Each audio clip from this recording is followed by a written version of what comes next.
endurance, strength, team spirit. These are the elements people recall when referring to Australian football.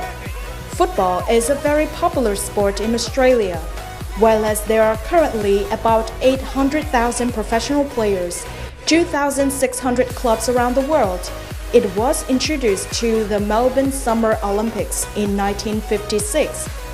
In Vietnam, Australian football team called Vietnam Swans was established in 2002, but in recent years has attracted great attention of people who love sports. The women's team of Vietnam Swans has gradually affirmed its name, empowering women in the field of sports.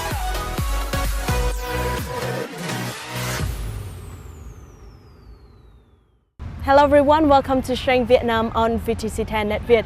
From the first unofficial female team playing Australian football in 2015 today, we will have a talk with the coach, Miss Chia, about the potential of developing the female teams of Vietnam Swans as well as the potential of developing Australian football in Vietnam. Thank you, Chia, so much for spending time with our program today. We would like to know a little bit about yourself. How long have you engaged in the sport of Australian football?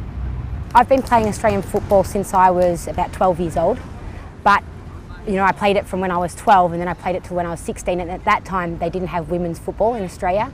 So when you're 15, you can't play football anymore because it's a mixed game, so then it's a men's game. But now Australian football has grown a lot in the last 15 years, and it's growing not just in Australia but through Europe, the UK, and all through Asia, like when you look at Hong Kong, Indonesia, Philippines, Vietnam, Cambodia. So in Australia there's a league, so they have a professional football league in Australia, and they also have a professional football league throughout Asia. So when you look at the professional football league, it's Vietnam, Cambodia, Malaysia, and also the Philippines, Singapore and Hong Kong are starting teams. So there'll be, at the end of this year, there'll be 7 teams throughout Asia, and there'll be the national teams for each of those countries. So what we're looking at doing with AFL Asia throughout Asia is developing women's football. So there's not just one national team, but there's a league. So there's games played on weekends and throughout a season. Yeah. You have been an active leader for the establishment of the female team of the Vietnam Swans. So could you share with us more about this journey? So initially I moved here the middle of last year, last July. And first coming here and landing here, the first week I was here, I played football for Vietnam versus Cambodia. So Vietnam got together a team, and it was mainly expats with one local Vietnamese, her name was Rosie. And that team played Cambodia. So they've done 2 or 3 exhibition games, but not a proper game like we're playing now.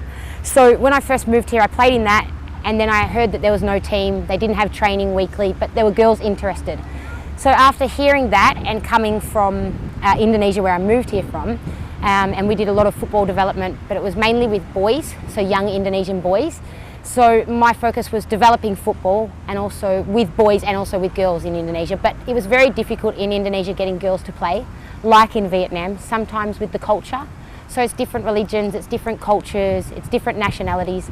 When you look at it in a Western world, and you look at, say, women like us and girls that play Gaelic and girls in Europe, we're more willing to play football.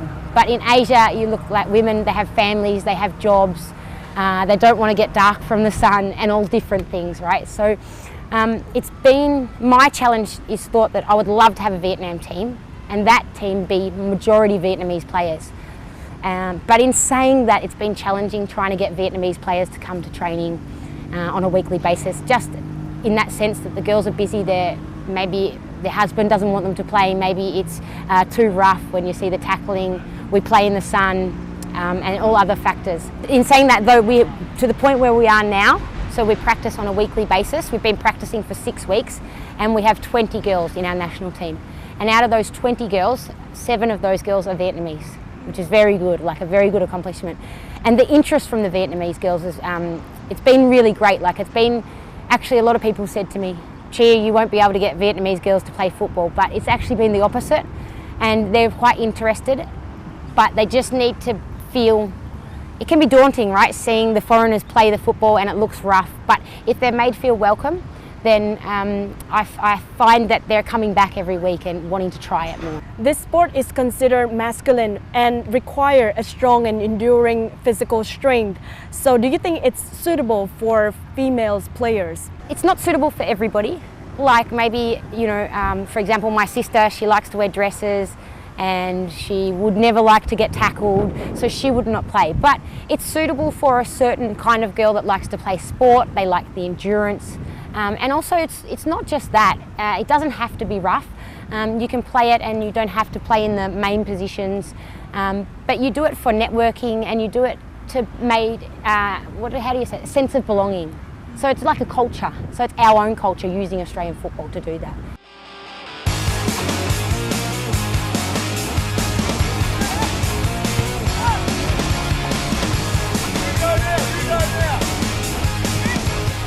This is a match in the Cannibal Australian Football Tournament between the women's teams of Vietnam Swans and the Cambodian Eagles. The Vietnam team has the presence of both Vietnamese and foreign players.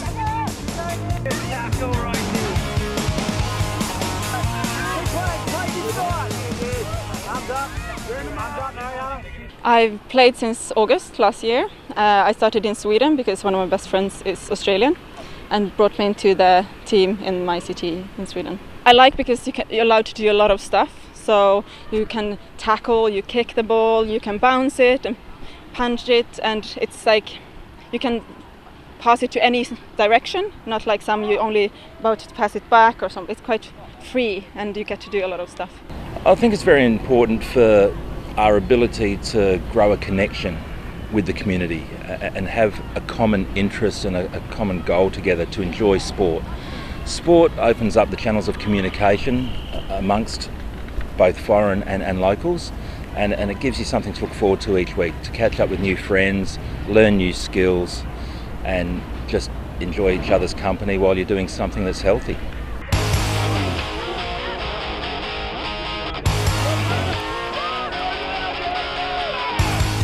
Similar to US rugby, Australian football consists of two teams, each team with 18 players playing on an oval field.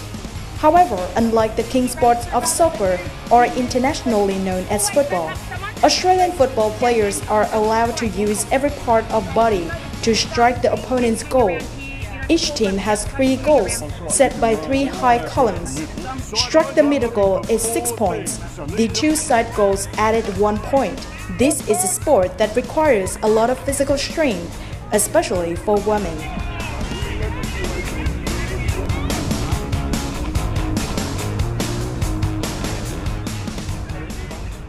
It's a lot of mixed sport players, but now we've got 4 local Vietnamese girls playing. Want to keep growing that, keep attracting more, because with the girls team, that now completes the club. The next challenge is the juniors, the children to come through and feed the teams, but this is fantastic here today to see the girls out running around and enjoying the game of football.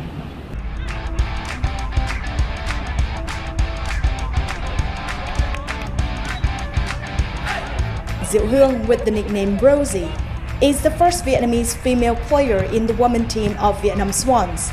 Started to know about and practice Australian football just more than a year ago. Rosie is now very familiar with and becoming proficient in this sport. Cũng mới khó khăn khi mà mình học đầu tiên, mình chưa biết cái môn này, mình học về phải học luật, học cách chơi. Nhưng mà khi mình chơi, mình hiểu cách tương tác với mọi người như thế nào, thì nó không quá khó và cũng không phải là quá bạo lực cho nữ giới, nên là ví dụ mấy bạn nữ cứ chơi, cứ thử thì như mình rồi sẽ thích nó. Today, both teams from Vietnam and Cambodia had given it their all. For Vietnamese female players, despite being the newcomers, they have made rapid progress. Evidently, we are not inferior, and there are many opportunities, especially for Vietnamese female players in this sport. Nếu như bạn tập luyện thường xuyên và chăm chỉ, thì hoàn toàn có thể tham gia chơi cùng với mấy bạn nước ngoài được, không vấn đề. Thì mình rất là hy vọng sau này là cái đội tuyển nữ cũng có các bạn nữ người Việt Nam chơi môn bóng đá này hơn. I think we're really diverse, so we have fast ones, we have small ones, big ones that people can tackle, and of course we wish we would have more Vietnamese players, but yeah, this is our first official game, so I'm not sure fully about our strength yet, but I hope we get stronger soon. It can be seen that the potential of Australian football in Vietnam is very promising. Overcoming geographical distances, cultural differences, players have come together to share the love for Australian football.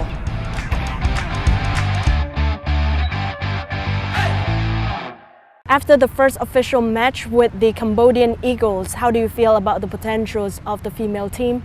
So the potential for a women's team in Vietnam, as you can see, we've developed a women's team, but it's mixed expatriates and Vietnamese.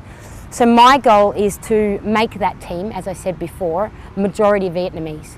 So it's not going to be a fast thing, it's not going to be something that can be quick. I want to cement the inspiration or the way we play football and the network and the football culture in the girls. One by one as they come, they join, it's a team sport. We travel together, we play together, we socialise together.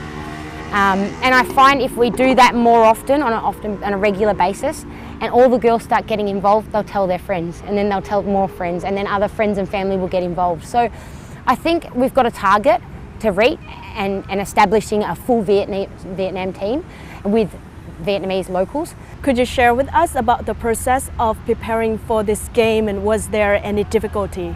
Their local team, their dynamics when they play is absolutely amazing. Those girls are, when you look at the girls compared to our girls, the size, even compared to Vietnamese locals, majority of the Cambodian girls are very small, very tiny. Their endurance is amazing, their skill set is absolutely amazing. And their development is, when you look at development football in Asia, they are up here and we're down here. So we've got a long way to go to catch up to them. So we can maybe put them, look at them as something that we could one day be like. Yeah. So they're an inspiration, the Cambodian team. Absolutely great. Yeah, really good. In preparation, we didn't have much difficulty. I mean, there was training on a weekly basis. So we needed to get together. We needed to teach the girls the skill. It's not about knowing and being the best player on the field. This game is a team sport. So we need to all collaborate and work together. So it takes commitment. It takes girls turning up every week. It takes communication, and it also takes fitness. So we need to also improve on our fitness to come together as a team. Yeah. The establishment of the female team shows the incredible growth of the sport of Australian football in Vietnam.